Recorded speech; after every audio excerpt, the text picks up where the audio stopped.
Now we can talk about, Dan, we can talk about anatomical references if you want to. We can talk about how you get the corollary if you want to through an anatomical reference. But really, when you see the word reference in this course, it's really the first corollary, which is a reference. It's a reference of sense. A corollary is a reference of sense.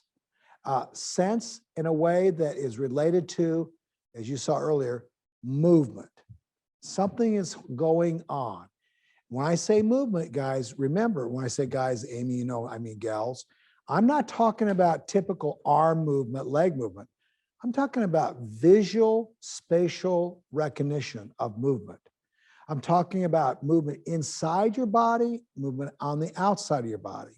I'm talking about how things have different timed. Your right body may be slower now than your left.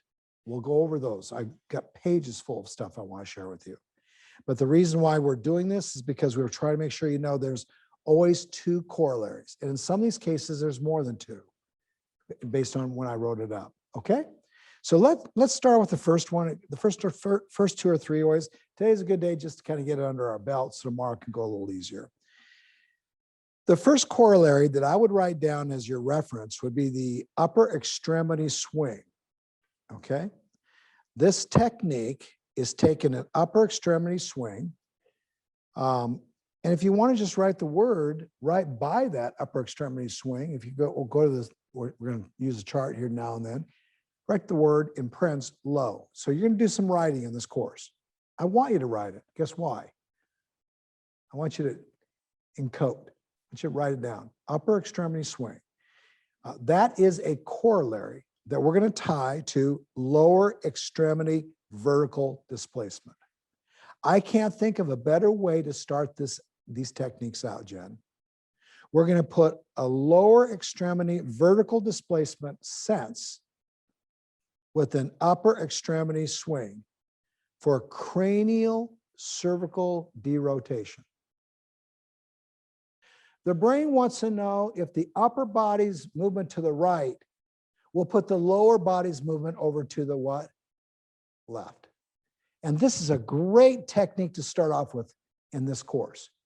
Because if you do that, the corollaries associated with those different horizontal spinners are going the opposite way all up and down that tree. Cool.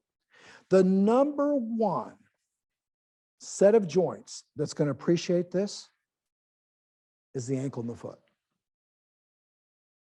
Number one. Number two, the base of your skull. Another ankle and foot. Another ankle foot.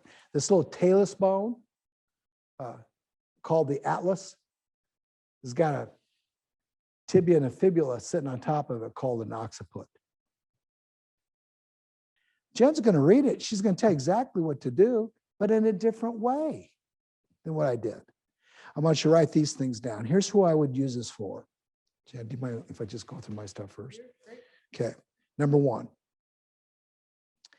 you watch these people walk in your clinic and kazoo, they walk over to the right side. You can just see they're fighting it off. They walk towards you and they're just going clockwise and they just can't quit it. You know, their body just goes, which way, Dave? To the right side. And you can see it a mile away. And they're struggling, shoulders are low, but I'm just trying, great way to start. So the first thing I would write down is forward locomotor movement in a clockwise direction. It has nothing to do with their body. It has everything to do with correlated sense. Their orientation of their head is to the right. They will go to the right. You got a person that's spraining their right ankle millions and zillions of times. Don't write that down. It's not one of my corollaries. It's not one of my things. But they may have hypermobility syndromes that they didn't even know at the elbow. They got so much tense elbow because they're constantly having their body go to the right, and they're constantly trying to get themselves back over to the left with tension. They pull their elbows into their side. They lock up their intercostals. I think you get the picture. First one, forward locomotor movement clockwise, which is to the right. Number 2, left upper neck tension, guaranteed. Because that neck, that upper trap, that everything on that left side, the levator scapula, everything on that left side, Amy, is trying to get them back over the orientation to which side?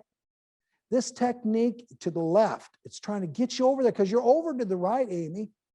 We got to get you back over to the left. They're thinking brain, brain, brain, brain, AI, AI, artificial intelligence. Help me out. Robot, going to fall.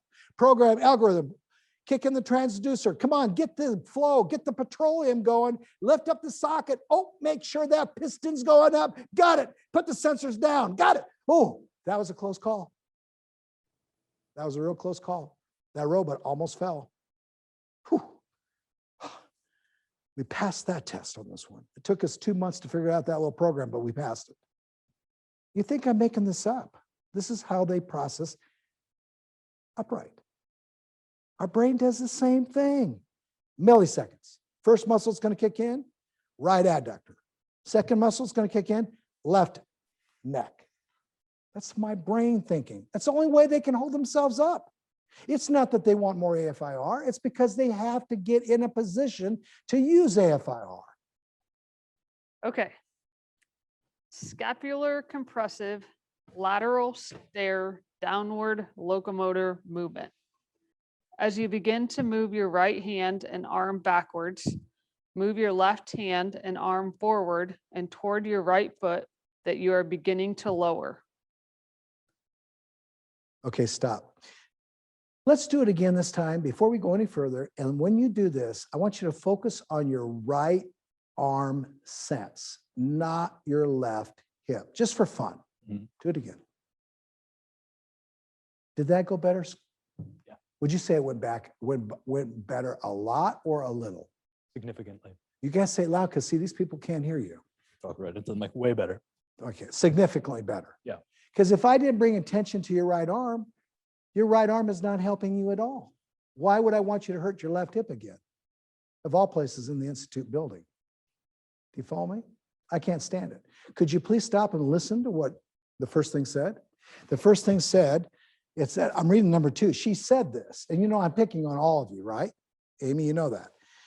Begin, it says in the beginning, there was, okay, in the beginning, I even underlined it. I had you underline it. I know. And you gotta help me, okay?